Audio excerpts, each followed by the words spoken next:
राधे राधे। आशा करती हूँ कि आप सभी लोग खुश होंगे, स्वस्थ होंगे, मस्त होंगे।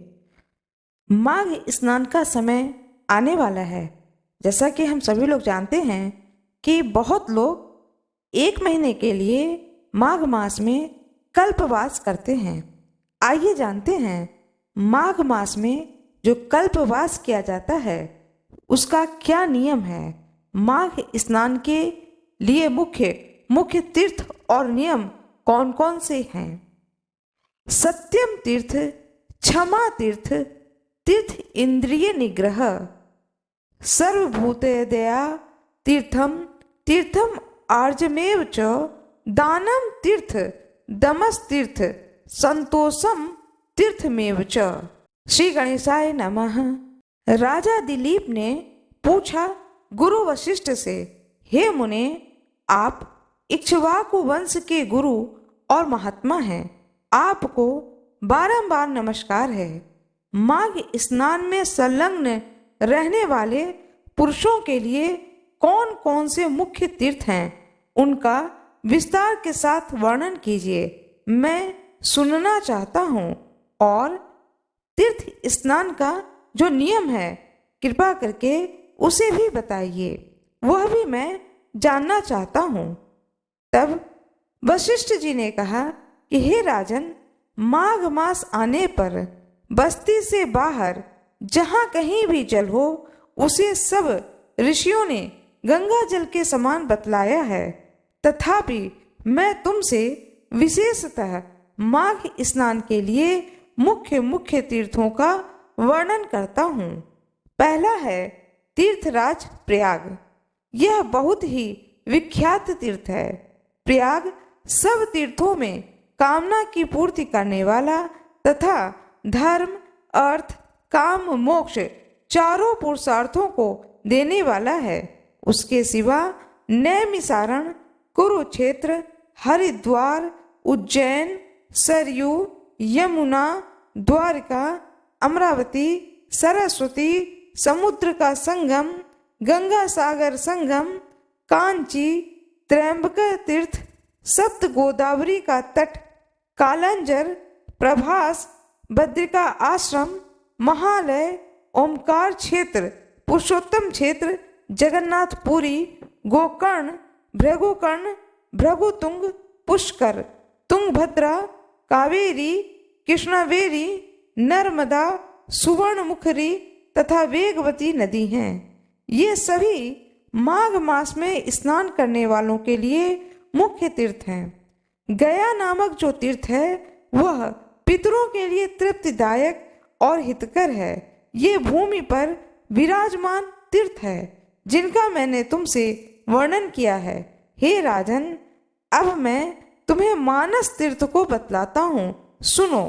उनमें भली भांति स्नान करने से मनुष्य परम गति को प्राप्त होता है।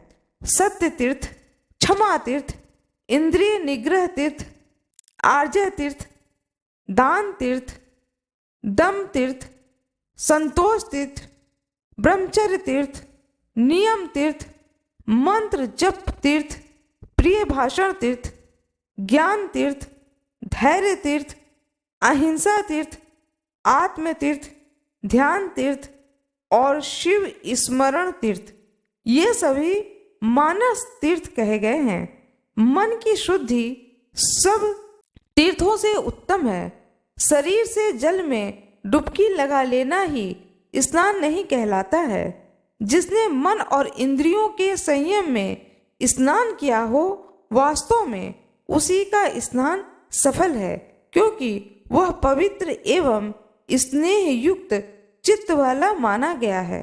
जो लोभी, चुगलखोर, क्रूर, दंभी, विषय लोलुप है, वह संपूर्ण तीर्थों में स्नान करके भी पापी और मलिन ही बना रहता है। केवल शरीर के मैल छुड़ाने से मनुष्य जो है वह निर्मल नहीं होता है। मन की मैल धुलने पर ही वह अत्यंत निर्मल होता है। जलचर और जीव जल में ही जन्म लेते हैं और उसी में मर जाते हैं, किंतु इससे वे स्वर्ग में नहीं जाते हैं, क्योंकि उनके मन की मैल जो है वह नहीं धुलती है। विषयों में जो अत्यंत आसक्ति होती है उसी को मानसिक मल कहते हैं। विषयों की ओर से वैराग्य हो जाना ही मन की निर्मलता कहलाती है। दान, यज्ञ, तपस्या, जप, बाहर भीतर की शुद्धि और शास्त्र ज्ञान भी तीर्थ ही है। यदि अंतःकरण का भाव निर्मल हो तो ये सब के सब तीर्थ ही हैं। जिसने इंद्रिय समुदाय को काबू में कर लिया वह मनुष्य जहाँ जहाँ निवास करता है वहीं वहीं उसके लिए कुरुक्षेत्र, नैमिसारण और पुष्कर आदि तीर्थ प्रस्तुत हो जाते हैं।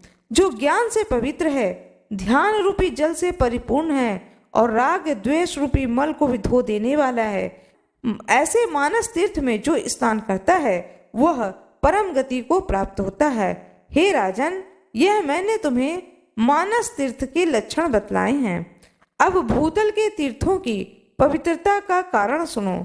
जैसे शरीर के कुछ भाग परम पवित्र माने गए हैं, उसी प्रकार पृथ्वी के भी कुछ स्थान अत्यंत पुण्यमय माने गए हैं। भूमि के अद्भुत प्रभाव, जल की शक्ति, मुनियों के अनुग्रह पूर्वक निवास से तीर्थों को पवित्र बताया गया है। इसलिए भौम और मानस सभी तीर्थों में जो नित्य स्नान करता है वह परम गति को प्राप्त होता है। जिस स्थान पर ऋषि लोग यज्ञ करते हैं, तप करते हैं, अग्निष्ठ होम करते हैं, जप करते हैं, वह भाग पृथ्वी का अद्भुत हो जाता है। प्रचुर दक्षिणा वाले अग्निष्ठ होम आदि यज्ञों से यजन करके भी मनुष्य उस फल को नहीं पाता है जो उसे तीर्थों में जाने से प्राप्त होता है। जिसके दोनों हाथ, दोनों पैर और मन भली भांति काबू में हो जाए, जो विद्या, तप और कीर्ति से संपन्न हो, वह तीर्थ के फल का भागी होता है। जो प्रतिग्रह से निवृत्त, जिस किसी वस्तु से भी संतुष्ट रहने वाला, अहंकार से मुक्त है, वह तीर्थ के फल का भागी होता है। श्रद्धा पूर्वक एकाग्र चित्त हो तीर्थों की यात्रा करने वाला धीर पुरुष कृतज्ञ हो तो भी शुद्ध हो जाता है। फिर जो शुद्ध कर्म करता है उसकी तो बात ही क्या। वह मनुष्य पशु पक्षियों की योनि में नहीं पड़ता है, बुरे देश में जन्म नहीं लेता है, दुख का भागी नहीं होता है, स्वर्ग लोक में जाता है और मोक्ष का उपाय भी प्राप्त कर लेता है। अश्रद्धालु, पाप आत्मा, नास्तिक, संशय आत्मा और केवल युक्तिवाद का सहारा लेने वाले ये 5 प्रकार के मनुष्य तीर्थ फल के भागी नहीं होते हैं। जो शास्त्रोक्त तीर्थों में विधि पूर्वक विचरते हैं, सब प्रकार के द्वंद्वों को सहन करते हैं, वे धीर मनुष्य स्वर्ग लोक में जाते हैं। तीर्थों में अर्घ और आवाहन के बिना ही श्राद्ध करना चाहिए। वह श्राद्ध के योग्य काल हो अथवा न हो, तीर्थ में बिना विलंब किए श्राद्ध और तर्पण करना उचित है। उसमें विघ्न नहीं डालना चाहिए। अन्य कार्य के प्रसंग से भी तीर्थ में पहुंच जाने पर स्नान करना चाहिए। ऐसा करने से तीर्थ यात्रा का नहीं परंतु तीर्थ स्नान का फल अवश्य ही प्राप्त हो जाता है। तीर्थ में नहाने से पापी मनुष्यों के पाप की शांति होती है। जिसका हृदय शुद्ध है उन मनुष्यों को तीर्थ शास्त्रोक्त फल प्रदान करने वाला होता है। जो दूसरों के लिए तीर्थ यात्रा करता है वह भी उसके पुण्य का 16वां अंश प्राप्त कर लेता है। कुश की प्रतिमा बनाकर तीर्थ के जल में उसे स्नान कराएं। जिसके उद्देश्य से इस प्रतिमा को स्नान कराया जाता है वह पुरुष तीर्थ स्नान के पुण्य का 8वां भाग प्राप्त करता है। तीर्थ में जाकर के उपवास करना, सिर के बालों का मुंडन कराना चाहिए। मुंडन से मस्तक के पाप नष्ट हो जाते हैं। जिस दिन तीर्थ में पहुंचे उसके पहले दिन उपवास करें, दूसरे दिन श्राद्ध एवं दान करें। तीर्थ के प्रसंग में मैंने श्राद्ध को भी तीर्थ बताया है। यह स्वर्ग का साधन तो है ही, मोक्ष प्राप्ति का भी उपाय है। इस प्रकार नियम का आश्रय ले माघ मास में व्रत को ग्रहण करना चाहिए। उस समय ऐसे ही तीर्थ यात्रा करनी चाहिए। माघ मास में स्नान करने वाला पुरुष सब जगह कुछ न कुछ दान अवश्य करे। बेर, केला, आंवले का फल, सेर भर घी, सेर भर तिल, पान, चावल, कद्दू और खिचड़ी, ये 9 वस्तुएं प्रतिदिन ब्राह्मणों को दान करें। जिस प्रकार हो सके माघ मास को व्यर्थ नहीं जाने देना चाहिए। किंचित सूर्योदय होते होते माघ स्नान करना चाहिए। माघ स्नान करने वाले पुरुष को यथाशक्ति शौच, संतोष आदि नियमों का पालन करना चाहिए। विशेषतः ब्राह्मणों और साधु सन्यासियों को पकवान भोजन कराना चाहिए। जाड़े का कष्ट दूर करने के लिए बोझ के बोझ सूखे काठ दान करें।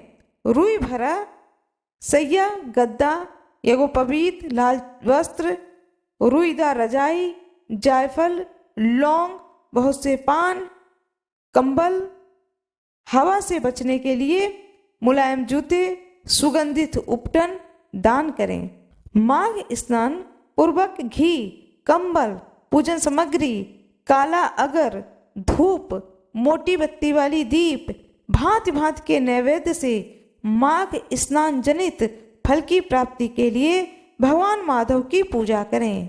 माघ मास में डुबकी लगाने से सारे दोष नष्ट हो जाते हैं और अनेकों जन्मों के उपार्जित संपूर्ण महाफल तत्काल विलीन हो जाते हैं और अनेकों जन्मों के उपार्जित संपूर्ण महापाप तत्काल विलीन हो जाते हैं। यह माघ मास ही मंगल का साधन है। यही वास्तव में धन का उपार्जन है तथा यही इस जीवन का फल है। भला माघ स्नान मनुष्यों का कौन कौन सा कार्य सिद्ध नहीं करता है। यह पुत्र, मित्र, कलत्र, राज्य, स्वर्ग तथा मोक्ष को भी देने वाला है। इस प्रकार से वशिष्ठ जी ने राजा दिलीप को समझाया कि माघ स्नान किन तीर्थ स्थानों पर करना चाहिए और माघ स्नान करने के बाद में नित्य में किस प्रकार से दान करना चाहिए, पितरों का श्राद्ध और तर्पण भी करना चाहिए, यज्ञ करें, हवन करें, जप करें, अपने इंद्रियों को अपने बस में करें। आशा करती हूँ कि यह जानकारी आप लोगों को अच्छी लगी होगी। कृपया मेरे वीडियो को लाइक जरूर करिएगा, चैनल को सब्सक्राइब कर दीजिएगा, बेल आइकन दबा दीजिएगा। आप सभी लोगों का बहुत बहुत धन्यवाद।